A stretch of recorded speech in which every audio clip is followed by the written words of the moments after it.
오늘 저는 본문 말씀을 중심으로 앞장서신 자들을 향한 교회의 태도라는 제목으로 말씀을 전하겠습니다. 하나님께서 이 땅에 많은 공동체를 세우셨습니다. 사이즈가 다 틀립니다. 역할도 틀리고 기능도 다 틀리지만은 공통점이 있다면은 구성원들이 있고, 다수의 구성원들이 있고, 또 그 구성원들을 앞장서서 이끌고 리드하고 선도하는 지도자가 있다라는 사실입니다. 그런데 시대마다 보면은 동일한 모습이 나타납니다. 내가 원한 사람 내 손으로 뽑았습니다. 그래서 세움 받았습니다. 그 이후에 내 뜻대로 내가 원하는 대로 정치를 하던, 목회를 하던, 가정을 꾸리던, 직장을 운영하던, 내가 원하는 대로 하면은 박수갈채를 보냅니다.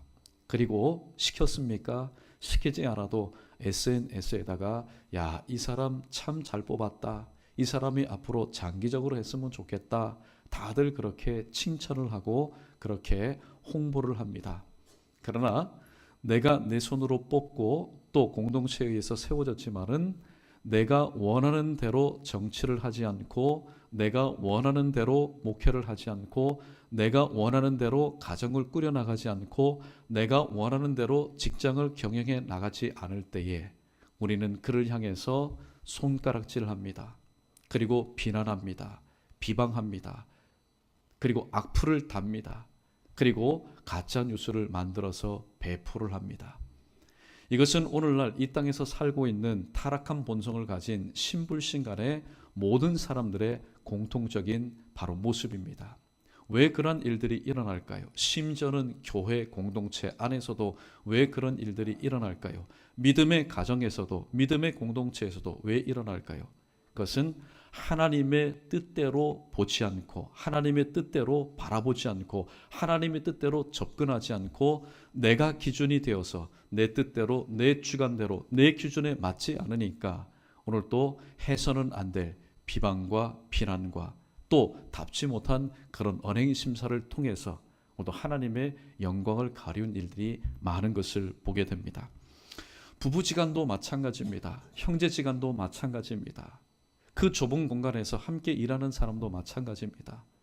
함께한 지 1, 2년 된 것 아닙니다. 수십 년 되었지만은 뜻이 맞지 않을 때, 그 뜻은 누구의 뜻입니까? 하나님의 뜻이 아니라 내 뜻, 남편의 뜻, 아내의 뜻, 아버지의 뜻, 또 어머니의 뜻, 자녀의 뜻, 각각 자기의 뜻대로 되지 않으니까 그 좁은 공간, 뜻만 맞다면은 자작 천국을 이룰 수 있는 그 공간 안에서 때로는 금이 가고 때로는 삐그덕거리는 소리가 날 수밖에 없습니다.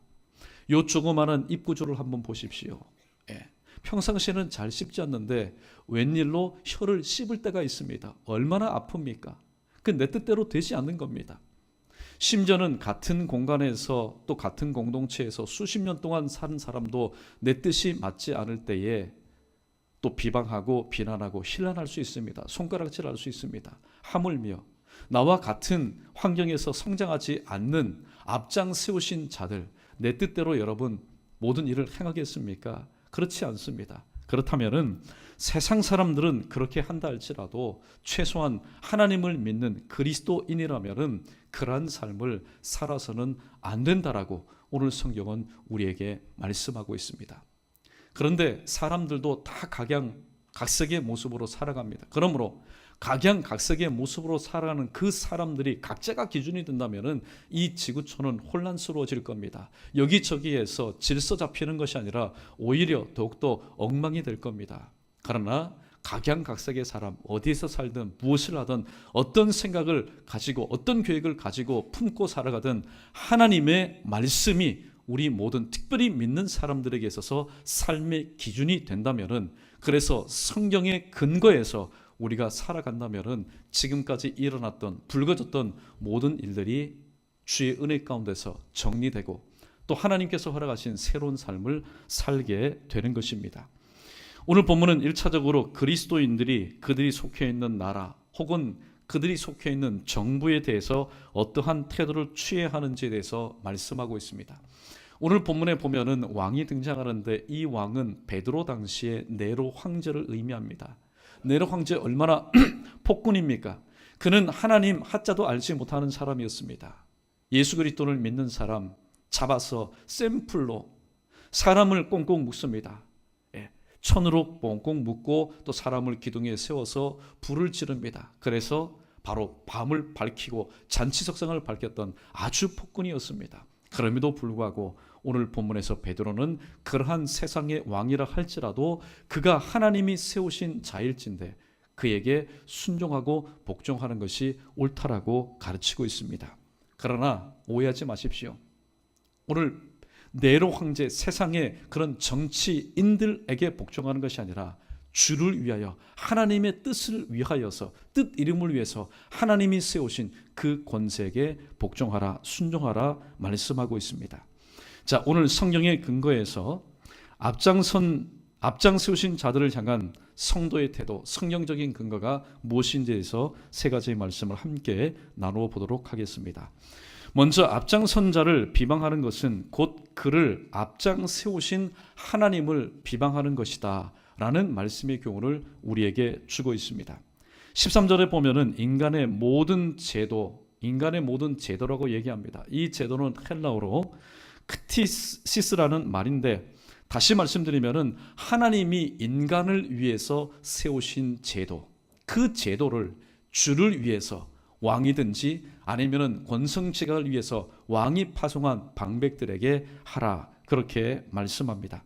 오늘 본문 말씀을 사도 바울은 보다 구체적으로 로마서 13장 1절과 2절에서 이와 같이 말씀합니다. 각 사람은 위에 있는 권세들에게 복종하라. 권세는 하나님으로부터 나지 않음이 없나니 모든 권세는 다 하나님께서 정하신 바라. 그러므로 권세를 거스리는 자는 하나님의 명을 거스림이니 거스리는 자들은 심판을 자취하리라 라고 말씀하고 있습니다. 조금 전에 말씀드린 것처럼 오늘도 하나님께서 세우신 자들, 또 어쨌든 국민의 손에 의해서, 성도의 손에 의해서 뽑힌 자들, 세움받은 자들, 그럼 여러분 보십시오.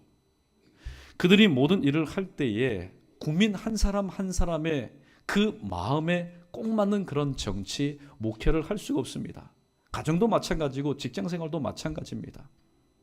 그러나 그들이 하나님의 뜻대로 행할 때에 전제 조건이 이겁니다. 하나님께서 원하시는 방향대로 하지만은 내 뜻대로 맞지 않을 때에 우리는 그를 향해서 비방해서는 안 된다는 겁니다. 왜냐하면은 바로 앞장선 자를 비방하는 것은 그 사람을 앞장 세워주신 하나님을 비방하는 것과 마찬가지이기 때문입니다. 민수기 12장에 보면은 이 사건이 등장합니다. 모세가 구수 여인을 취하였습니다. 모세는 어떤 사람입니까? 이방 여인과 이방 사람과 혼인하지 말라는 하나님의 율법을 친히 받아서 이스라엘 백성들에게 주었고 가르쳤던 사람이었습니다. 그런데 그 모세가 친히 오늘 이방 여인 구수 여인을 아내로 맞이하였습니다. 오늘 이것이 탐탁치 못했던 다른 사람들은 말하지 못했습니다. 식구니까 말합니다. 미리암과 아론이 오늘 비방하였다라고 얘기합니다. 2절 말씀해 보니까 그들이 이르되 여호와께서 모세와만 말씀하셨느냐 우리와도 말씀하지 아니하셨느냐 하니 여호와께서 이 말을 들으셨더라. 무슨 얘기입니까? 야 모세야, 하나님께서 너와만 얘기했느냐? 하나님께서 우리와도 이야기하지 않았느냐? 그런데 이 미리암과 아론의 이 말을 누가 들으셨다고요? 하나님께서 들으셨다고 말씀합니다. 이어서 6절과 7절 8절에서 하나님께서 미리암과 아론에게 말씀합니다. 이르시되 내 말을 들으라. 너희 중에 선지자가 있으면 나 여호와가 환상으로 나를 그에게 알리기도 하고 꿈으로 그와 말하기도 하거니와 내 종 모세와는 그렇지 아니하니 그는 내 온 집에 충성함이라. 그와는 내가 대면하여 명백히 말하고 은밀한 말로 하지 아니하며 그는 또 여호와의 형상을 보거늘 너희가 어찌하여 내 종 모세 비방하기를 두려워하지 아니하느냐라고 하나님께서 말씀하셨습니다. 모세가 이방 여인을 취한 것 분명히 잘못된 겁니다. 성경적이지 않는 처신입니다. 그러나 오늘 성경은 말씀합니다. 그럼에도 불구하고 하나님이 앞장 세우신 자를 비방하는 것 또한 잘한 일은 아니다. 잘못된 것이라고 말씀하고 있습니다. 이에 대해서 출애굽기 16장 8절에서 오늘 모세는 자기 자신의 지난 과거를 돌아보면서 이렇게 말합니다. 모세가 또 이르되 여호와께서 저녁에는 너희에게 고기를 주어 먹이시고 아침에는 떡으로 배불리시리니 이는 여호와께서 자기를 향하여 너희가 원망하는 그 말을 들으셨음이라. 우리가 누구냐? 너희의 원망은 우리를 향하여 함이 아니라 여호와를 향하여 함이로다 라고 말씀합니다. 사실 그 원망을 들은 사람은 누굽니까? 모세였습니다. 왜냐하면 먹거리 또 마실 거리에 대해서 오늘 문제를 해결해 주지 못했기 때문입니다. 그러나 이스라엘 백성들은 실수를 한 겁니다. 그들은 실언을 한 겁니다. 왜냐하면 보이지 않는 하나님, 그러나 출애굽 이후에 홍해를 건너기까지 한 끼도 오늘 또 거르지 않고 때마다 필요한 것들로 함께 해주신 그 하나님, 그러나 지금 당장 배고픈데 먹을 것이 없어서, 지금 당장 목이 마른데 마실 물이 없어서 그들은 예비하여 두시고 늘 챙겨주시는 일의 하나님을 그들은 믿지 못했기 때문에 현실의 문제, 팩트를 가지고 그들은 보이지 않는 하나님을 향하여서 원망하였습니다. 그러나 사실을 보면 보이지 않는 하나님을 향해 원망하는 것이 아니라 눈에 보이는 모세를 대놓고 원망했는데 모세는 말합니다. 너희가 원망하는 것은 우리를 향하여 원망하는 것이 아니라 보이지 않는, 그러나 이 모든 것을 하나님의 선하신 뜻대로 행하시는 하나님을 향하여 원망하는 것이라고 말씀하였습니다. 첫 번째 제시가 기억납니까? 앞선 자를 비방하는 것은 그를 앞장 세우신 하나님을 비방하는 것이다. 바로 오늘 출애굽기 16장 8절 말씀이 성경적인 근거입니다. 살다 보면은 내 마음에 맞지 않는 사람 왜 없습니까? 서두에 말씀드린 것처럼 아내도 내 마음에 들지 않고 남편도 내 마음에 들지 않고 심지어는 내 뱃속으로 나온 자식들도 내 마음에 들지 않을 때가 참 많습니다. 그러나 우리는 그들을 향해서 비방해서는 안 됩니다. 왜냐하면 한 식구로, 한 부부로, 또 한 교회 믿음의 권속들로 묶어주신 분, 함께 동역하게 해주신 분이 누구입니까? 바로 하나님이시기 때문입니다. 그러므로 오늘도 나와 함께 하지만은 내 뜻과 다른 행동과 언행 심사를 통해서 내 심기를 불편하게 하는 자를 향해서 비방하고 원망하는 것은 곧 이 모든 것을 내게 허락하신 살아계신 하나님께 대해서 비방하는 겁니다. 어떻게 비방하는 겁니까? 하나님, 세상에 많은 사람이 있는데 왜 하필이면 이 사람을 나와 함께 살게 했습니까? 왜 이 자녀를 나의 자녀로 주셨습니까? 왜 이 사람을 우리 교회 성도로 주셔서 나로 하여금 심기를 불편하게 하십니까? 라는 것과 마찬가지이기 때문입니다. 그래서 오늘 이 말씀, 첫 번째 대제의 말씀을 곰곰이 생각해 보면은 정말로 조심해야 되겠다. 무엇을 조심해야 됩니까? 바로 말 조심해야 되겠다. 왜냐하면 내뱉은 말, 내가 한번 내뱉은 말은 결코 우리가 다시 주워 담을 수 없는 것이고, 바로 그 말의 대상, 그 말을 들으시는 분은 내 앞에 지금 비방받고 비난받고 조롱을 받는 사람이 아니라 이 모든 것을 아시고 들으시고 보시는 하나님께서 오늘도 그 현장 가운데서 나의 비방 소리를, 하나님을 향하여 비방하는 소리를 들으시기 때문입니다. 그러므로 우리는 신앙생활하며 또 학업생활하며 직장생활하며 사회생활하며 모든 생활을 하면서 또 우리 앞에 놓여있는 사람, 나와 함께 동역하고 있는 사람, 그러나 나와 뜻이 맞지 않는다고 해서 특별히 지도자들을 향해서 우리는 비방해서는 안 됩니다. 마지막에 우리가 함께 상고해 볼 내용이지만은 우리가 하나님을 두려워하고 하나님께서 함께 하시고 하나님의 섭리가 있다는 사실을 깨닫게 되면은 우리는 세 번째 대지의 지혜를 우리의 삶 가운데 적용합니다. 그러나 하나님을 두려워하지 않습니다. 그리고 하나님께서 나와 함께 하심을, 하나님의 섭리를 깨닫지 못하면은 우리는 믿지 않는 사람과 똑같이, 아니요 그들보다도 더하게 오늘도 내 뜻과는 반대 방향으로, 내 뜻과는 원치 않는 모습으로 살아가는 그들을 향해서 오늘 미리암과 아론처럼 비방할 수 있고, 그들을 향해서 손가락질할 수 있고, 더 나아가서는 정죄의 바로 자리에까지 나갈 수가 있다는 겁니다. 그러므로 오늘도 하나님께서 오늘 이 땅 가운데 세우신, 앞장 세우신 바로 지도자들, 앞장서신 자들이 혹시 하나님의 뜻대로 하지 못한다 할지라도 그들을 향해서 우리가 비방하거나 또 그들을 향해서 우리가 정죄해서는 안 되는 것은 그것은 바로 하나님을 우리가 정죄하고 하나님을 비방하는 것과 마찬가지이기 때문입니다. 그러므로 신앙생활할 때에 다시 한번 하나님께서 내게 주신 이 신앙의 양심을 가지고 입술을 잘 지켜서 비방하기보다는 오히려 위에서 더욱더 격려하고 또 그들을 향해서 조롱하거나 정죄하기보다는 위에서 또 이렇게 축복하며 또 나아갈 수 있는 바로 저와 여러분 우리 모두 되기를 주님의 이름으로 축원합니다. 두 번째, 앞장 세우신 자의 허물과 죄는 하나님께서 처리하신다라는 사실을 우리는 분명히 기억할 수 있어야 됩니다. 사무엘상 26장은 다윗에게 절호의 기회입니다. 바로 자기 자신을 죽이려고 했던 이 사울 왕을 자신이 소리 없이 처리할 수 있는 바로 절체절명의 그런 찬스의 바로 위기였습니다. 그러나 오늘 이 다윗은 아비새의 말을 듣고 그렇게 행동하지 않았습니다. 아비새는 이렇게 말합니다. 하나님이 오늘날 당신의 원수를 당신의 손에 넘기셨습니다. 오늘 여러분 같으면 어떻게 하시겠습니까? 그동안에 나의 일거수일투족을 감시하면서 나의 모든 삶을 힘들게 하고 어렵게 하였습니다. 그 사람의 이름조차가 나의 삶에 무거운 짐으로 느껴지는 그 사람, 그러나 어느 순간 그 사람을 제거할 수 있는 기회가 내 앞에, 코앞에, 눈앞에 있다면 여러분은 어떻게 하시겠습니까? 일반적인 심성을 가진 사람, 야, 하나님께서 오늘 또 나의 소원을 들으시고 내 원수를 갚게 하셨다. 대번에 여러분 행동으로 옮길 겁니다. 그러나 다윗은 달랐습니다. 오늘 이 아비새 자꾸만 부추기는 원수가 앞에 있으니 이 원수를 갚으십시오 라고 말하는 이 말에 귀를 기울이지 않고 오늘 다윗은 이와 같이 고백을 하고 있습니다.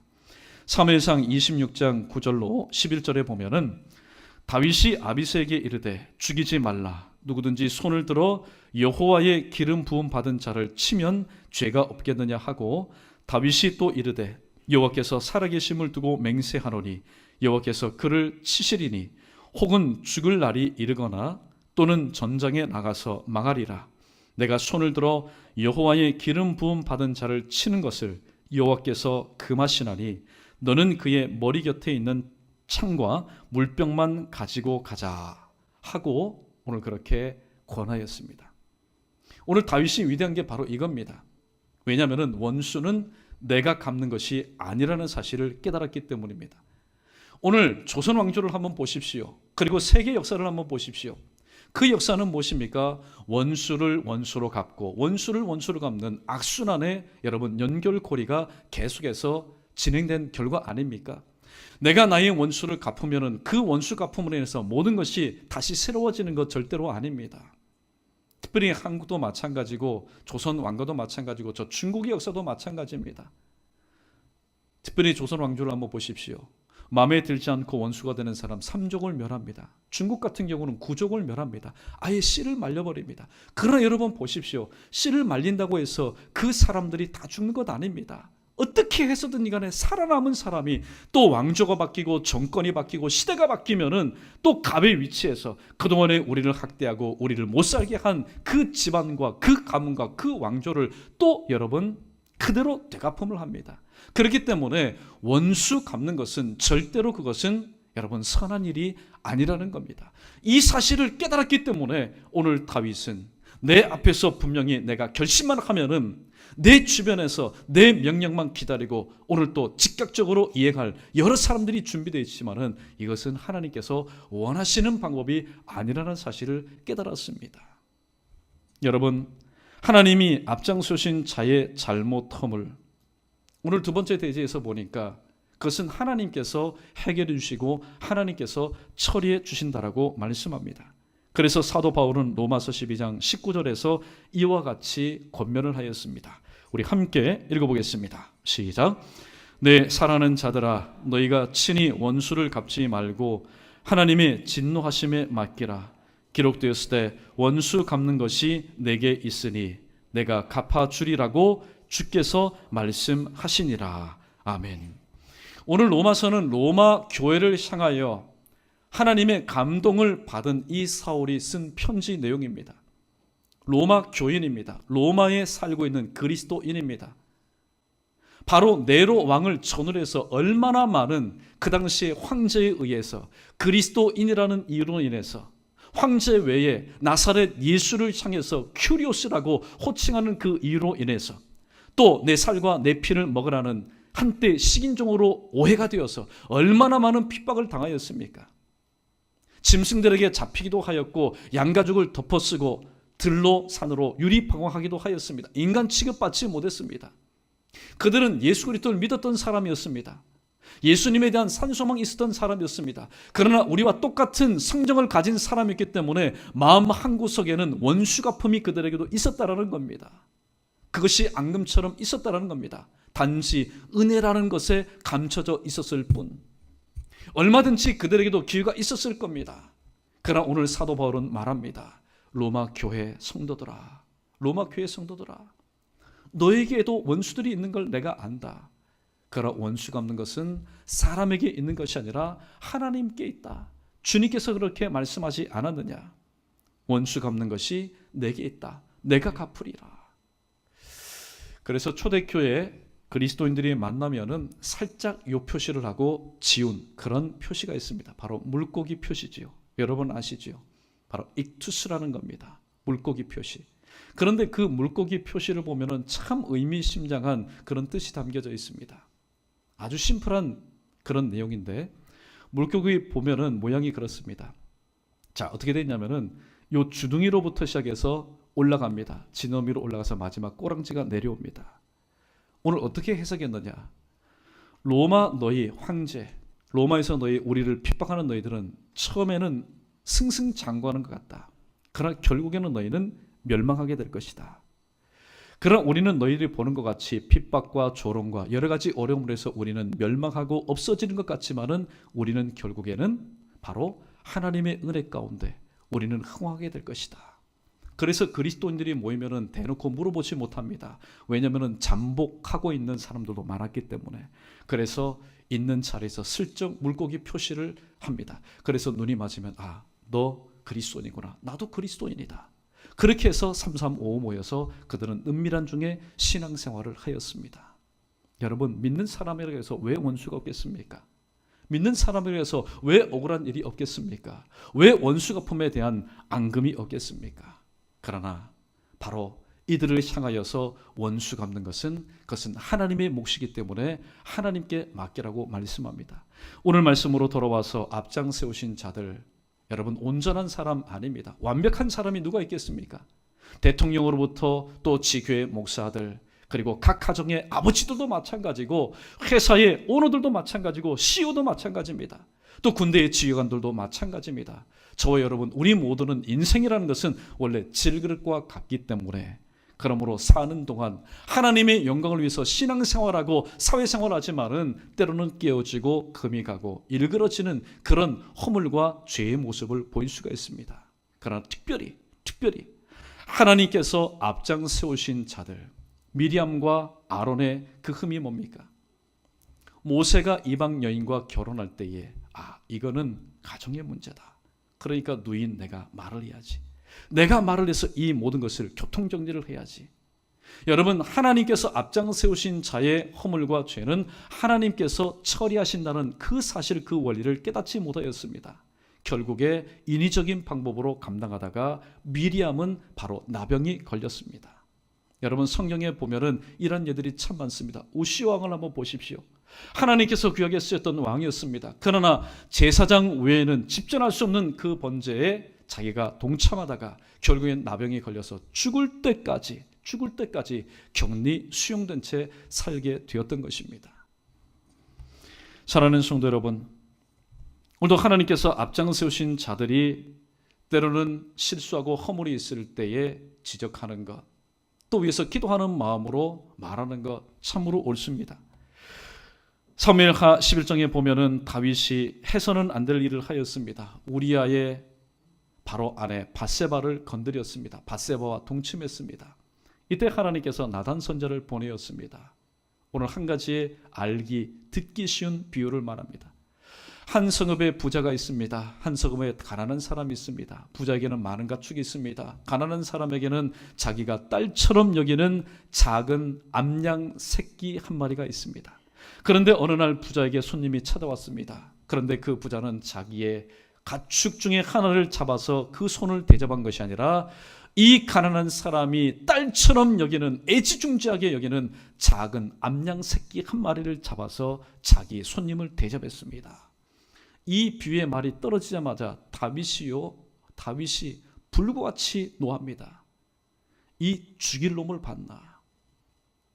그때 나단 선지자가 이렇게 말합니다. 그 사람이 바로 당신입니다. 당신이 말한 그 죽일 놈이 바로 당신입니다. 그렇게 직언할 때에 오늘 다윗이 위대한 것은 그것을 하나님의 음성인 줄로 믿고 오늘도 내가 여호와께 범죄하였나이다. 비록 나단 선지자 자기의 신하요 사람 앞이었지만은 하나님의 음성을 대하는 그 앞에서 무릎을 꿇고 철저하게 회개하였습니다. 여러분, 대상은 누구든지 상관이 없습니다. 만약에 잘못을 지적했을 때에 그 잘못에 대해서 맞다, 내가 하나님과 당신 앞에서 내가 잘못했다, 그러면은요 사람을 얻습니다. 가장 큰 유익이 그겁니다. 사람을 얻는 겁니다. 그리고 하나님의 뜻을 이룹니다. 끝까지 이룹니다. 동력을 통해서. 그런데 만약에 그러한 지적에도 불구하고 그런 말에도 불구하고 그 말을 달갑게 여기지 않고 만약에 내뱉어버리거나 그 말을 곱씹어버리면 어떻게 됩니까? 사람을 잃어버립니다. 함께 동역할 사람을 잃어버리기 때문에 하나님의 뜻을 온전히 감당할 수가 없게 되는 겁니다. 그러므로 우리는 두 번째 대지의 말씀처럼 특별히 오늘 또 우리와 함께 동역하는 이가 하나님께서 앞장세우신 자라면은, 그러나 그가 온전하지 못하여서 때로는 허물과 때로는 연약함이 보인다면은 그 모든 것을 하나님께서 처리하신다는 사실을 다시 한번 기억하시고, 오늘 본문에 등장하는 미리암과 아론처럼 인위적인 방법을 통해서, 하나님이 기뻐하지 않는 방법을 통해서, 내 손을 통해서 오늘도 그것을 해결하려고 하지 마시고 오늘 세 번째 대지에서 우리에게 주시는 그 말씀의 교훈대로 우리는 실천할 수 있어야 됩니다. 우리 16절 말씀 계속해서 읽어보도록 하겠습니다. 16절입니다. 시작. 너희는 자유가 있으나 그 자유로 악을 가리는 데 쓰지 말고 오직 하나님의 종과 같이 하라. 17절입니다. 무사람을 공경하며 형제를 사랑하며 하나님을 두려워하며 왕을 존대하라. 아멘. 16절에 보니까 너희는 자유가 있으나 그 자유로 악을 가리는 데 쓰지 말고 오직 하나님의 종과 같이 하라라고 말씀합니다. 요한복음 8장 32절에 보면은 진리를 알지니 진리가 너희를 자유케 하리라.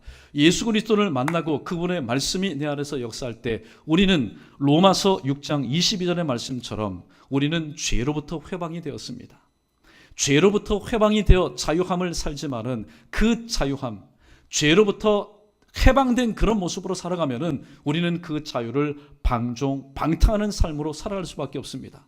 그러나 하나님이 주시는 그 자유를 하나님의 종이 되어 살 때에 우리는 진정 자율적인 그런 삶을 살아갈 수 있습니다. 그러면은 그 자유를 가지고, 그 자유함을 가지고 우리는 어떠한 삶을 살아야 될까요?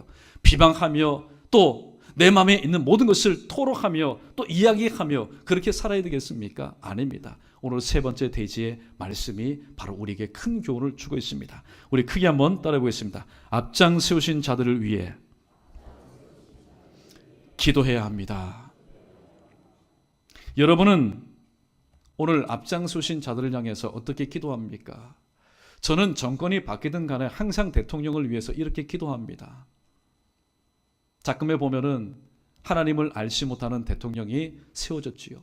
그러나 여러분, 하나님을 알지 못하는 대통령일수록 믿는 우리들은 그를 위해서 더욱더 기도해야 됩니다. 그의 정치적인 업적이 크던 작던 간에, 과와 실이 있던 간에 없던 간에 하나님, 오늘도 하나님께서 세우신 대통령 주변에 가만히 보면은 그는 믿지 않지만은 그 주변에는 청와대도 마찬가지고 또 위정자들도 마찬가지고 참모들 중에는 분명히 하나님을 신실하게 믿는 자들이 있을 겁니다. 하나님, 그들의 입을 열어주십시오. 그들이 입을 열어서 지금 안고 있는 이 현안에 대한 정치적인 조언만 하는 자들이 아니라 하나님, 저들에게 감동을 주셔서 오늘 또 막혀있고 닫혀있고 꼬여있는 이 문제를 해결할 수 있는 하나님의 지혜를 저에게 가르쳐 주십시오.